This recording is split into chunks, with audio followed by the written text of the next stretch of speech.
쿠어 바디스 도미네, 주여 어디로 가시나이까 라는 말입니다. 예전 세대 분들이라면 보셨으리라 생각합니다.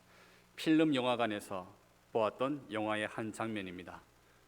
로마 제국 시대 사도 베드로가 피 비린내 나는 박해 현장에서 자신 혼자 남았다는 절망을 품은 채 그곳을 떠나가려던 그 순간, 그 길 위에 예수님을 만나게 됩니다. 그는 주님께 이 질문을 던집니다. 쿠어 바디스 도미네, 주여 어디로 가시나이까?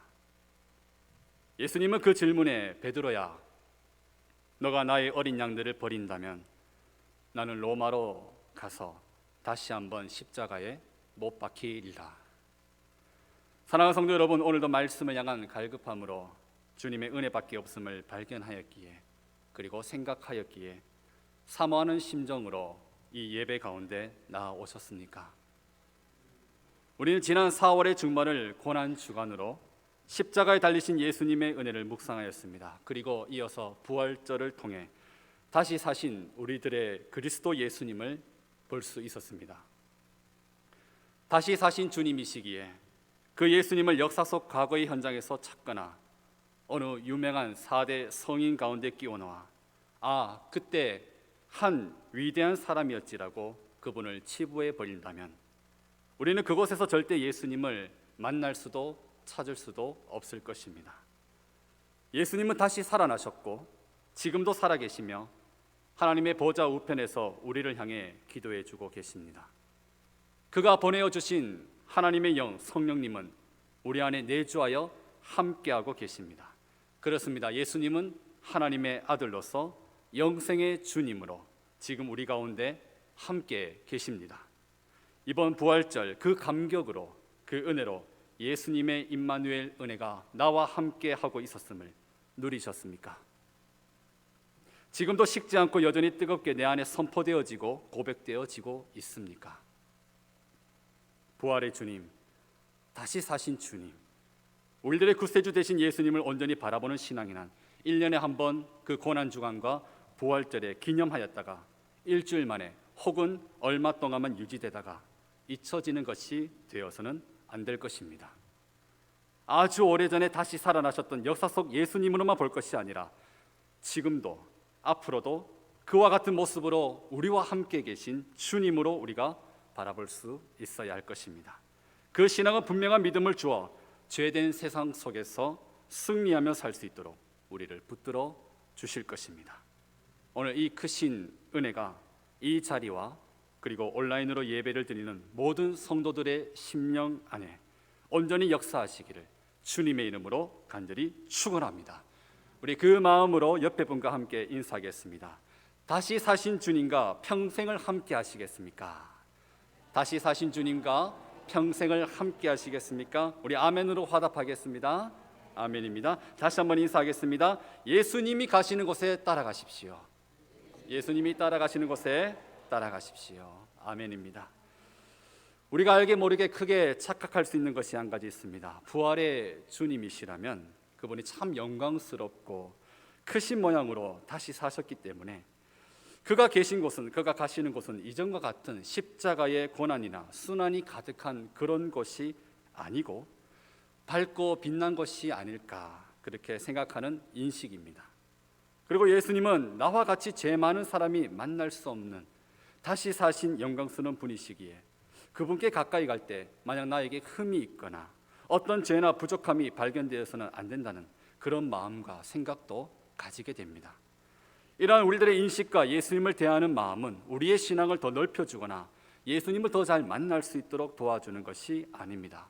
왜냐하면 그 생각을 가질수록 우리는 예수님 앞에 더 설 수가 없고 갈수록 자신이 없어지는 나의 모습을 발견하게 되기 때문입니다.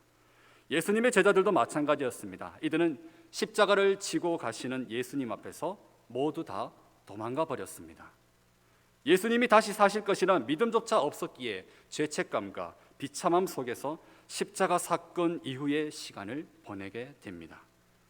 예수님의 제자들은 부활의 주님을 다시 만나더라도 이미 그들 속에는 예수님 앞에 감히 설 수 없을 거라는 죄책과 포기해버린 믿음을 가지고 있었습니다. 그래서 보십시오. 시간이 흘러갑니다. 벌써 십자가에 예수님이 죽으시고서 3일이 지났습니다. 안식일이 지나가며 예수님의 무덤에 다시 찾아갈 수 있을 때가 되었습니다. 그날 새벽, 아직 해가 뜨기도 전인 그 미명에 예수님을 찾아가던 첫 사람들 중에는 예수님과 몇 년간 함께 지냈었지만 그분을 배반하였기에 발걸음을 뗀 제자들은 단 한 명도 없었습니다. 다만 누가 그 이른 아침에 예수님의 무덤을 찾아가기 위하여 길을 나서고 있는지 아십니까? 예수님의 십자가의 죽음을 마주하며 그분의 장례를 아름답게 마무리하지 못한 안타까운 마음을 가졌던, 그래서 처절하게 찢겨진 예수님의 시신을 향품으로 바르며 그 장례를 마무리하고자 한 여인들이었습니다. 마가복음 16장 1절과 2절의 말씀을 우리 자막을 보실 때에 제가 한번 읽어 보여드리겠습니다. 안식일이 지남에 막달라 마리아와 야고보의 어머니 마리아와 또 살로메가 가서 예수께 바르기 위하여 향품을 사다 두었다가 안식 후 첫날 매우 일찍이 해 돋을 때에 그 무덤으로 가며 라고 말씀이 기록되어 있습니다. 예수님의 무덤에 찾아오지 못하는 제자들과 이미 죽으신 줄 알지만 그럼에도 예수님의 무덤에 찾아가고 있는 이 여인들과의 큰 차이가 무엇인 줄 아십니까? 우리는 이 여인들 중에 한 사람을 통하여 그 이유를 발견할 수 있습니다. 그 여인의 이름은 바로 막달라 마리아라는 여인입니다. 오늘 본문 9절에서 성경은 우리에게 이 여인이 어떤 사람이었는지를 강조하며 소개시켜주고 있습니다. 막달라 마리아, 이 여인은 과거 7 귀신에 시달리던 여인이었습니다. 그렇지만 예수님께서 친히 그 귀신들을 쫓아내어준 사람입니다. 귀신에 씌여 고통당하는 사람은 그 자체만으로 괴롭지만 그러나 사람들에게서 소외되고 비참한 취급을 받을 수밖에 없는 삶이었을 것입니다. 예수님께서는 마태복음 12장 43절에서 45절 말씀에 7 귀신에 씌인 것에 대하여 이렇게 설명하여 주십니다. 우리 자막을 보시면서 함께 읽어보겠습니다. 더러운 귀신이 사람에게서 나갔을 때에 물 없는 곳으로 다니며 쉬기를 구하되 쉴 곳을 얻지 못하고 이에 이르되 내가 낳은 내 집으로 돌아가리라 하고 와보니 그 집이 비고 청소되고 수리되었거늘 이에 가서 저보다 더 악한 귀신 7을 데리고 들어가서 거하니 그 사람의 나중 형편이 전보다 더욱 심하게 되느니라.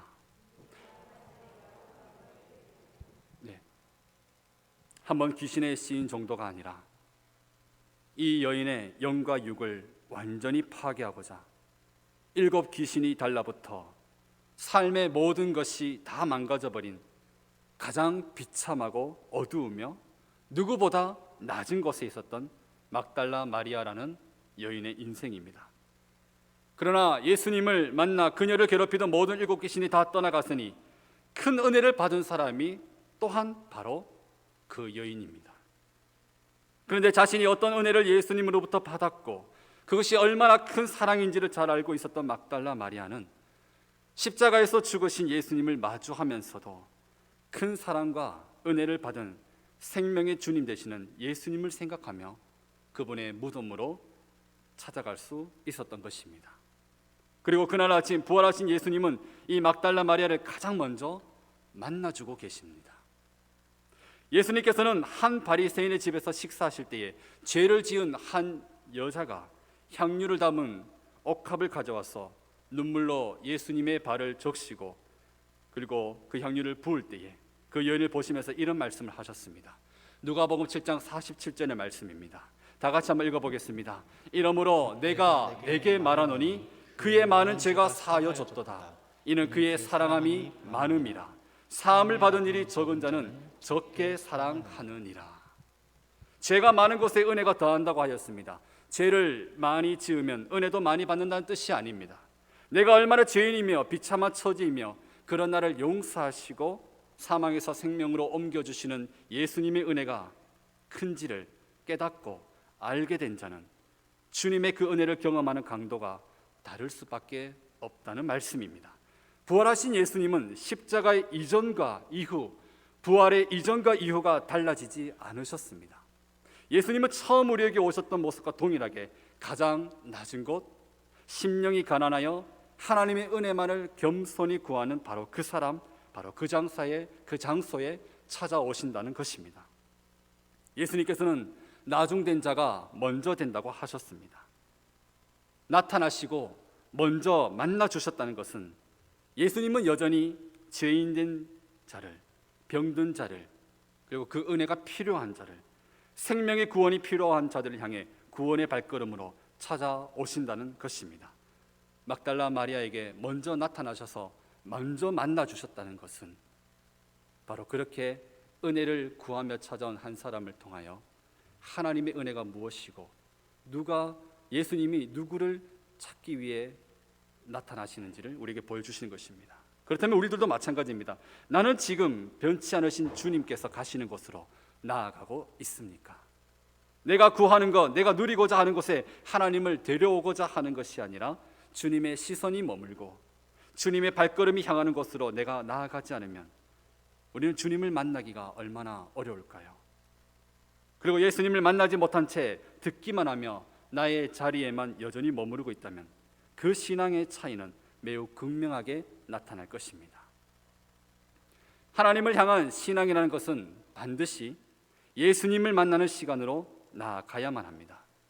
내가 직접 만나지 않은 것, 내 눈으로 정확히 발견되지 않은 것, 우리는 나의 경험과 체험으로 분명하게 겪지 않은 것을 신뢰하거나 그것의 증인이 되지 못하는 것을 보게 됩니다. 하나님을 믿는 신앙도 마찬가지라는 것입니다. 이어지는 오늘 말씀의 본문은 그것을 정확하게 보여주고 있습니다. 우리 10절과 11절의 말씀을 함께 읽어보겠습니다. 마리아가 가서 예수와 함께하던 사람들이 슬퍼하며 울고 있는 중에 이 일을 알리매 그들은 예수께서 살아나셨다는 것과 마리아에게 보이셨다는 것을 듣고도 믿지 아니하니라. 막달라 마리아는 다시 살아나신 예수님을 먼저 만났기에 이제는 십자가 이전의 사람이 아닙니다. 부활의 주님을 만났기에 부활의 증인이요 다시 사신 예수님을 확실하게 전달할 수 있는 증인으로 서게 됩니다. 예수님이 다시 사셨다는 이 놀라운 소식을 얼마나 전하고 싶었을까요? 아직도 슬픔에, 아직도 실패하였다는 죄책감에 틀어박혀 이러지도 저러지도 못하는 제자들을 향해 그녀는 달려갑니다. 이보시오, 이보시오들, 예수님이 다시 살아나셨습니다. 예수님이 무덤에 계시지 않으십니다. 부활하셔서 저를 만나 주셨습니다. 저에게 나타나 주셨습니다. 제가 똑똑히 보았습니다. 어서 그분에게 가보십시오. 그분을 만나실 수 있을 것입니다. 그런데 이 막달라 마리아의 놀라운 외침을 들은 제자들은 어떤 반응을 보이고 있습니까? 이 여인의 이야기를 귀담아 듣는 것이 아니라 이상한 소리로 취급하였다는 것입니다. 정말 그런가 하여 의문을 품었다는 것도 아닙니다. 그들은 아예 듣지도 않고 있습니다. 이들은 듣고도 믿지를 못하였습니다. 왜 그런지 아십니까? 이들이 누구입니까? 오병이어를 경험한 제자들입니다. 예수님을 만나서 예수님과 함께 지내며 예수님이 물 위를 걸으셨을 때 함께 걸은 베드로도 그 자리에 있었습니다. 물이 포도주로 변하는 것을 보았던 제자들입니다. 중풍병자가 낫고 눈먼 자가 다시 보게 되고 안전뱅이가 일어서는 것을 보았던 자들입니다. 그리고 죽은 나사로가 다시 살아나는 것도 이미 함께 보았던 사람들입니다. 하지만 이들은 예수님의 죽으심만 보고 그 죽음에만 여전히 머물러 사망의 권세에 눌려 있습니다. 여러분, 참으로 마음이 미어지고 답답한 영적인 상황을 바라볼 때 우리가 그렇지 않습니까? 쉽게 돌아와서 은혜의 감격을 회복해야 됨에도 불구하고 그러지 못하여 죄와 시험에 빠져 방황하는 지체들에게 우리가 다가갈 때가 있죠. 위로의 말로, 격려의 말로 온갖 섬김과 사랑으로 베풀어 보지만 그 닫혀진 마음, 그 닫혀진 돌무덤 같은 마음이 조금도 요동하지 못하는 것을 볼 때에 우리들의 마음이 무너질 때가 있지 않습니까? 우리는 들려주었을 때에 듣고도 믿지 못함을 발견하게 됩니다. 그렇다면 무엇입니까? 오직 부활의 주님을 만난 자만이, 다시 사신 그분을 만난 자만이 확실한 증인, 확실한 신자가 될 수 있다는 것입니다. 나 자신이 직접 예수님의 살아계심을 경험하고 나는 그분을 떠나서 살아갈 수 없다는 것을 체험한 믿음의 증인만이 하나님을 향해 거룩한 손을 높이 들고 예배와 생명의 삶을 살아갈 수 있음을 알 수 있는 것입니다. 우리는 이어지는 본문에서 또 다른 증인이 되어 사람들에게 예수님의 부활을 알리지만 그때에도 믿지 못하는 것을 한 번 더 발견하게 됩니다. 우리 12절과 13절의 말씀 같이 한번 읽어보겠습니다. 그 후에 그들 중 두 사람이 걸어서 시골로 갈 때에 예수께서 다른 모양으로 그들에게 나타나시니 두 사람이 가서 남은 제자들에게 알리었을 때 역시 믿지 아니하니라. 누가복음 24장에서는 이 두 사람이 예루살렘에서 약 10km 정도 거리에 위치한 엠마오라는 마을로 가고 있었다가 설명을 더하고 있습니다. 이 두 제자는 길을 가면서 지금까지 있었던 일에 대하여 서로 이야기하고 있었습니다. 이 모든 일이 어찌된 일인지, 과연 여인들이 무덤에서 보고 온 그 소식이 참인지 그 이야기를 하며 답답한 심정으로 걸어가고 있었습니다. 그때 예수님께서 이들 곁에 다가오시죠. 오늘 12절 말씀에 보면 예수님이 다른 모양으로 나타나셨다고 하는데 이 말의 뜻은 예수님이 다른 사람의 모습으로 나타나셨다는 것이 아니라 이들의 눈이 아직 닫혀져 누구인지 알아보지 못하였다는 것입니다. 예수님은 이 두 제자에게 다시 살아나신 것이 맞음을 여러 말씀을 풀어 가르쳐 주셨고 그 순간 눈이 열려 예수님을 알아보게 됩니다. 우리를 만나 주신 그 길 위에서 말씀을 풀어 주셔서 예수님이 다시 사셨구나를 깨닫게 하신 그분이 결국 다시 사신 예수님이시구나, 이것을 알아보게 됩니다. 결국 이들은 참으로 그분이 다시 살아나셨음을 직접 경험하게 되고 만나게 되는 것이죠. 그리고 어떻게 됩니까? 곧바로 이들도 부활의 주님의 증인이 됩니다. 진정으로 주님을 만나고서 즉시 증인이 되지 않을 사람은 없다는 것입니다. 그래서 예루살렘으로 다시 돌아갑니다. 예루살렘에서 아직 믿지를 못한 채 의문 속에 쌓여있는 남은 제자들 향해 바로 달려갔다는 것입니다. 누구보다 이 복음의 소식이 필요한 자들이기 때문에. 그러나 너무나 안타깝게도 막달라 마리아에 이어서 추가로 증인이 이렇게 3명이나 되었음에도 이들은 듣고도 역시 믿지를 못하고 있습니다. 지금도 보십시오. 우리는 사랑하는 가족들, 오랫동안 사귀어왔던 사람들, 평소에 그렇게 친하게 지내며 우정을 다졌던 친구들이라 할지라도 예수님의 복음을 전하였을 때에 우리가 쌓아왔던 그 관계는 결코 예수님을 믿을 수 있게 만들어주지 못함을 발견하게 됩니다. 정말 한 사람이 예수님을 믿게 되는 것은 그가 직접 살아계신 하나님, 다시 사신 주님으로 만나야 한다는 것입니다. 사랑하는 성도 여러분, 우리가 진정 무엇을 위해 기도해야 되는지를 이 말씀을 들으면서 발견하고 계신지요? 아니면 오히려 기도와 믿음의 도전을 하기에 더 힘이 빠지지는 않은지요? 사실 예수님을 만나야 하며 이를 위해 기도해야 한다는 사실을 알고 있음에도 우리는 힘을 내어 전진한다는 것이 그리 쉽지 않습니다. 예수님의 제자들도 마찬가지였습니다. 첫 번째 막달라 마리아와 다른 여인들의 증인된 그 고백을 듣고 이어서 두 제자가 예수님을 만났다는 고백까지 들었을 때에는 이들의 마음이 더욱 흔들렸을 것입니다. 과연 정말일까? 정말 예수님이 다시 사셨을까? 이런 그들의 발목을 잡고 있는 것은 예수님을 배반하였고 세상을 향해 떠나버렸다는 믿음의 실패감이 그들 속에 더 무거운 바위처럼 자리 잡고 있기 때문입니다. 나도 그 무덤에 가볼까? 분명히 만났다고 저렇게 기뻐하고 있는데 나도 한번 찾아가 볼까? 나도 믿어볼까? 싶어도 그랬는데 아니면 어떡할까? 괜히 헛수고하는 것은 아닐까? 그것을 고민하며 도저히 마음에 힘을 내지 못하고 그 자리에 멈추어 있기도 한다는 것입니다. 이것이 우리들의 연약한 현 주소임을 공감하게 됩니다. 그러나 우리보다 우리를 더 사랑하시는 하나님의 은혜는 우리가 우리의 힘으로 발걸음을 내딛지 못하고 있을 때에도 친히 찾아와 주시는 사랑으로 나타나게 됨을 보게 됩니다. 이제 11명의 제자들이 모두 함께 있을 때에 예수님은 이들 모두에게 나타나 만나주시고 보여주십니다. 14절의 말씀, 우리 본문 14절 말씀 같이 한번 읽어보겠습니다. 그 후에 11 제자가 음식 먹을 때에 예수께서 그들에게 나타나사 그들의 믿음 없는 것과 마음이 완악한 것을 꾸짖으시니 이는 자기가 살아난 것을 본 자들의 말을 믿지 아니함일러라. 이제는 보지 못하고 외면할 이유가 없습니다.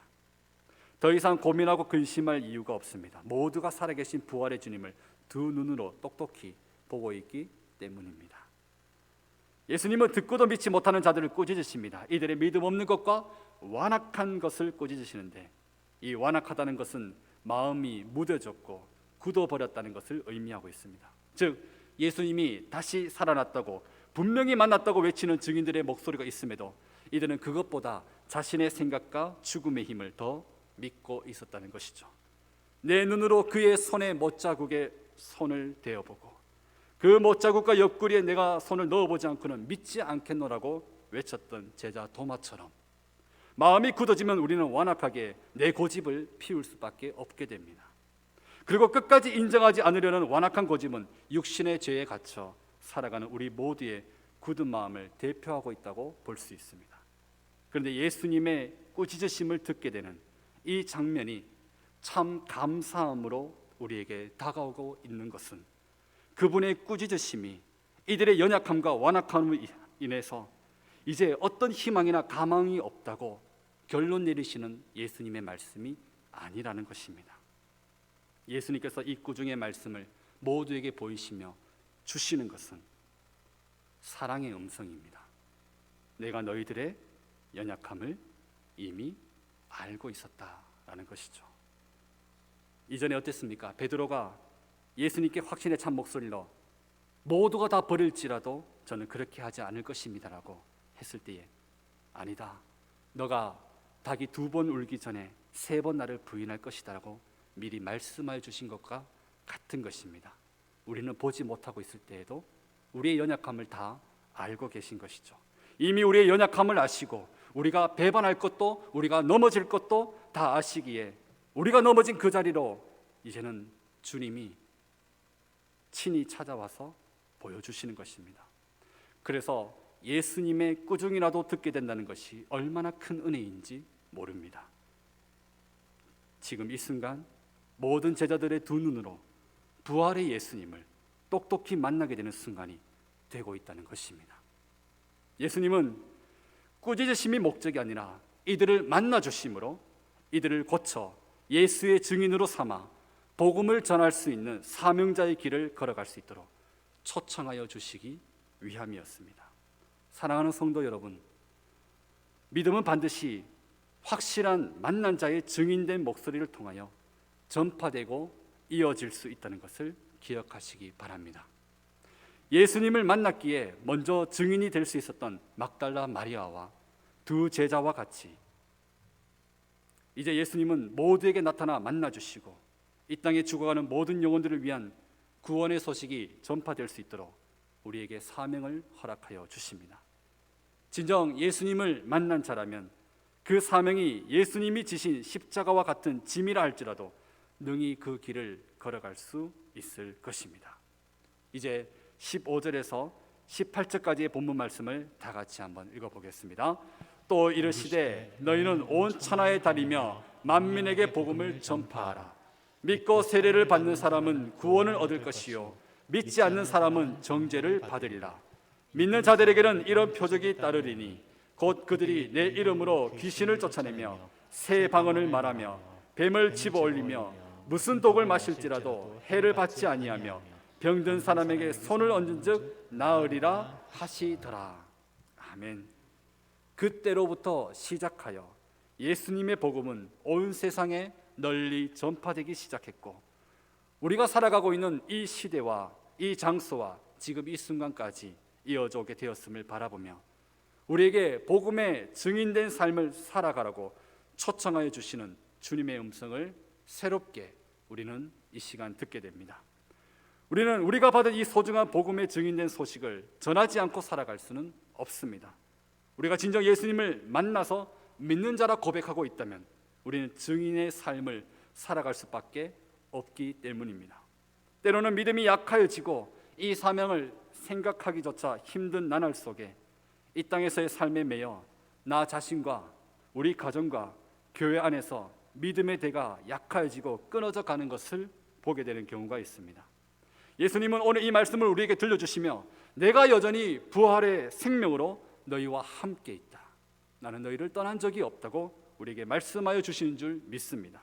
보십시오. 예수님은 믿음의 대가 끊어져 갈 때 포기하라고 하지 않으십니다. 온 천하에 다니며 만민에게 복음을 전파하라고 하십니다. 내가 밟는 모든 땅이 온 천하이며 내가 만나는 모든 사람이 만민입니다. 우리가 이들을 향해 담대하게 오늘도 그리고 이후로도 복음을 전할 수 있는 것은 제자들에게 그렇게 나타나 주신 것처럼 우리가 증인의 삶을 살고자 할 때 예수님은 믿음의 표적으로 나타나 주시겠다고 약속하고 계신다는 것입니다. 믿는 자들에게 따르는 표적으로 주님은 예수님의 부활의 그 이름을 증인으로 외치는 자들에게 나타나 주실 것입니다. 이제 마지막 20절의 말씀을 함께 읽어보겠습니다. 제자들이 나가 두루 전파할세 주께서 함께 역사하사 그 따르는 표적으로 말씀을 확실히 증언하시니라. 아멘. 우리가 믿음의 증인됨을 포기하지 않을 때에 예수님은 우리들의 삶 모든 순간에 나타나 주실 것입니다. 예수님이 지금 우리를 만나 주시는 그 은혜의 장소, 우리가 주님을 만나기를 소망하고 주님이 어디로 가시는지를 눈여겨보며 그 자리에 내가 함께하고자 설 때에 주님은 믿음의 그 표적을 나타나시며 우리와 함께하심을 계속해서 보여주실 것입니다. 그러니 사랑하는 성도 여러분, 담대히 예수님의 이름으로 나아가십시오. 구원의 역사가, 회복의 역사가, 치유의 역사가 우리의 삶 속에 분명하게 나타날 줄 믿습니다. 이것이 우리들의 삶에서 예수님이 우리를 계속해서 만나 주시는 것입니다. 주여 어디로 가시나이까? 라며 외쳤던 그 영화 속에 베드로는 낙담하여 떠나던 길을 돌이켜 다시 로마로 들어가게 됩니다. 예수님께서 그 질문에 다시 십자가를 내가 질 수밖에 없다고 말씀해 주신 것을 들었을 때에 베드로야, 그럼 너는 어디로 가고 있니? 라고 그 질문을 들었던 것입니다. 주님이 가시는 곳으로 가시길 바랍니다. 예수님이 가시는 곳에서 예수님을 만나고 예수님을 만나는 증인의 삶을 살아가는 은혜가 오늘 이 말씀을 듣고 있는 이 자리에 있는 우리 모든 한 사람 한 사람의 삶 속에 가득하여지기를 예수님의 이름으로 간절히 축원합니다.